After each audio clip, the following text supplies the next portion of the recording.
सदियों पुरानी बात है ये, है इतिहास का लेखा। सुना तो होगा तुमने पर होगा ना ये देखा। ला ला ला ला ला ला ला ला ला ला ला ला ला ला ला ला ला ला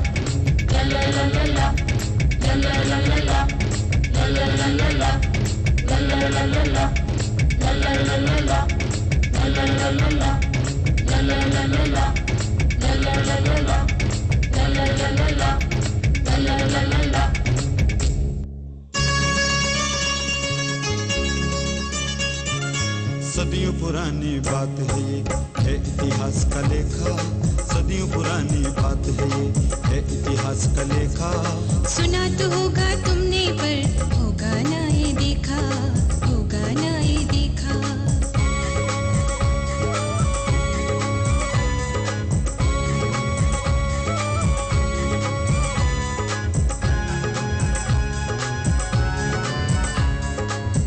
अपने देश में कैसे कैसे युग पुरुषों ने जन्म लिया।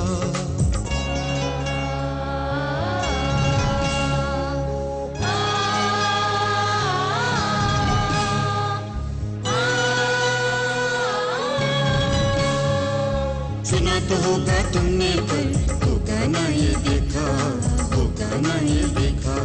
चंद्रगुप्त चाणक्य ने मिलकर यूनानी को हरा दिया। रण कौशल और बुद्धि बल से देश का मस्तक उठा दिया।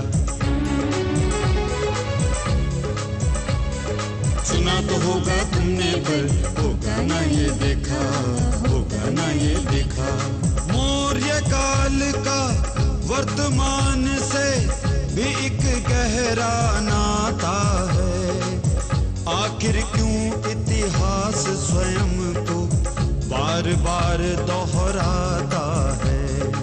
आखिर क्यों इतिहास स्वयं को बार बार दोहराता है।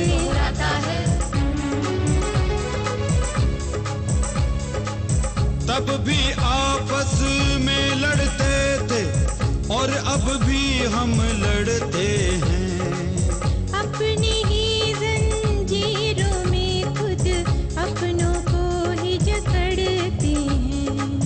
दूर देश में बैठा दुश्मन इसका लाभ उठाता है।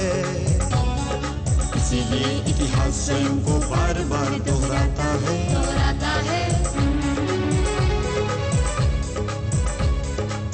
बार बार खोई आजादी, बार बार आधीन हुए। गद्दारों ने बेचा माँ को, बार बार पराधीन हुए। देश में अपने ही कोई जब अपना घात लगाता है। इसीलिए इतिहास स्वयं को बार बार दोहराता है।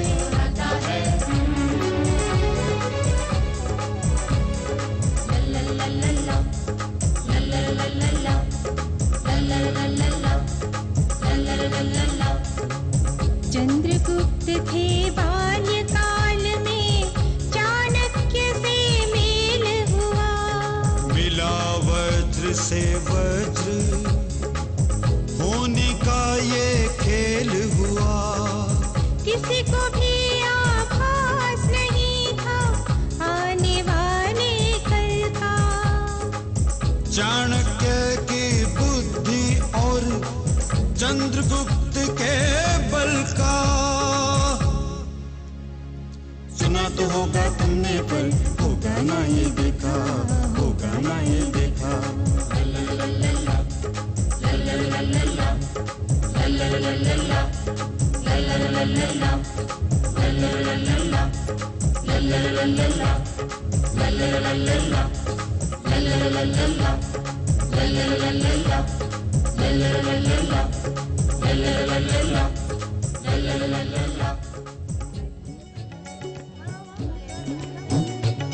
धन धान गया तो कुछ न गया,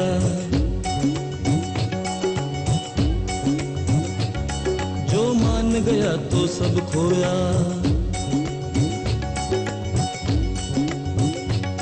धन धान गया तो कुछ न गया, जो मान गया तो सब खोया। तू मान बचा ले, सम्मान बचा ले, तू मान बचा ले, सम्मान बचा ले, तू मान बचा ले। बाबा, सच कहते हैं आप, मान गंवाकर जीना मर जाने से अधिक कष्ट देता है। प्राण त्यागने से तो केवल कुछ ही देर की पीड़ा होती है, मगर अपमानित होकर जीवित रहने से तो ये पीड़ा पल पल झेलनी पड़ती है। हाँ, लेकिन नंद के राज्य में तो अपमान के सिवाय कुछ है ही नहीं।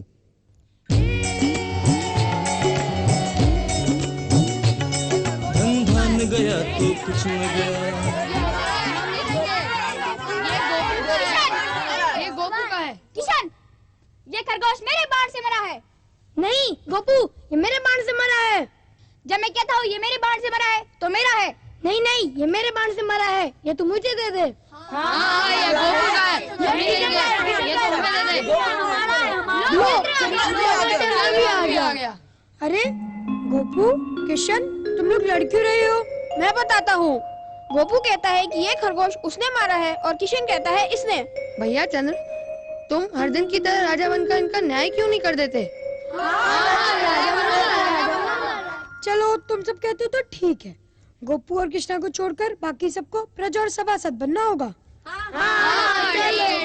कृष्णा, तुम थोड़ी देर के लिए यहाँ से दूर चले जाओ।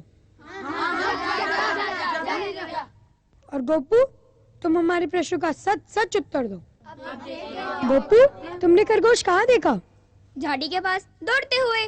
तुमसे कितनी दूर? कोई 20 कदम। तुमने उसे कैसे मारा? बाण से लक्ष्य साधकर। तुमने कितने बाणों का उपयोग किया? 1। खरगोश को बाण कहाँ लगा? गले पर। गले के किस ओर? बाईं ओर। तुमने बाण खड़े होकर छोड़ा या दौड़ते हुए? खड़े होकर। क्या वो बाण तुम्हारे पास है? हाँ महाराज। लाओ, वो बाण हमें दे दो और जाकर कृष्णा को यहाँ भेज दो। अब देखो क्या होता है। किशन, तुमने खरगोश कहाँ देखा? झाड़ी के पास दौड़ते हुए। खरगोश तुमसे कितनी दूर था? कोई 20 कदम। तुमने खरगोश को कैसे भेदा? बाण से। बाण उसे कहाँ लगा? पेट पर। क्या वो बाण तुम्हारे पास है? हाँ महाराज, ये रहा। लाओ, ये मुझे दे दो और जाकर गोपू को भी बुला लाओ। चंद्र नहीं, महाराज कहो महाराज। अच्छा ठीक है। यह खरगोश गले की बाएं ओर बाण लगने से मरा है। गोपू के बाण पर इसका रक्त अभी भी लगा हुआ है। इसके गले पर घाव का निशान गोपू के बाण जैसा है, इसलिए यह पता चलता है कि यह खरगोश गोपू ने मारा है और वह इस खरगोश को ले जा सकता है। अरे कितना बहुत अच्छा है। और मैं कृष्णा को भविष्य में झूठ न बोलने की चेतावनी देता हूँ और दंड स्वरूप कृष्णा का धनुष बाण भी गोपू को ही देता हूँ। सुंदर, अति सुंदर। तनिक रुको तो, सुनो। तुम्हारा नाम? जी, चंद्रगुप्त। कहाँ के निवासी हो? जी, यही पाटलिपुत्र का। क्या तुम भी धनुष चलाना जानते हो? हाँ, जानता हूँ। बाबा, बाबा। अरे चंद्र, तू यहाँ है? मैं तुझे कब से ढूंढ रहा हूँ। आपका परिचय? मैं तक्षशिला विश्वविद्यालय का आचार्य विष्णुगुप्त हूँ। आप मुझे चाणक्य कह सकते हैं। ओह, तो मकर संक्रांति महापर्व पे नंद ने आप ही का अपमान किया था? जी हाँ, वो चणक पुत्र चाणक्य मैं ही हूँ। सुना है, लोग कहते हैं कि आपने नंद से प्रतिशोध लेने का निश्चय किया है, किंतु विशाल और अभिमानी मगध के राजा नंद से कैसे लेगा एक अकेला आचार्य प्रतिशोध? आप तो जानते ही होंगे, जिस अंधकार को करोड़ों तारे नहीं मिटा पाते, उसको अकेला चंद्रमा मिटा देता है। ठीक कहा आपने। इस संघर्ष में हम भी पूरी तरह आपके साथ हैं। यदि ये सत्य है तो अभी तो केवल आप चंद्रगुप्त हमें सौंप दें। आचार्य चंद्रगुप्त क्यों? हमने इसे राजाओं की तरह न्याय करते हुए देखा है और आपका पुत्र बहुत प्रतिभाशाली है। ये मेरा नहीं, सेनापति मौर्य का पुत्र है। नंद के अत्याचारों का विरोध करने पर वह बंदी है और मैं इसका लालन पालन कर रहा हूँ। यह बहुत बुद्धिमान है। यदि इसे अस्त्र शस्त्र एवं शास्त्र का ज्ञान करा दिया जाए तो उसकी शक्ति और बुद्धि का विकास होगा। मगर इसे शिक्षा देगा कौन? हम देंगे। सुयोग्य पात्र को शिक्षा मिलनी ही चाहिए। आचार्य, इसकी माता मुरा ये सुनकर अत्यंत प्रसन्न होंगी। चंद्रगुप्त आज से आपका शिष्य हुआ। चंद्र, ये आचार्य चाणक्य हैं, धनुर्विद्या के धनी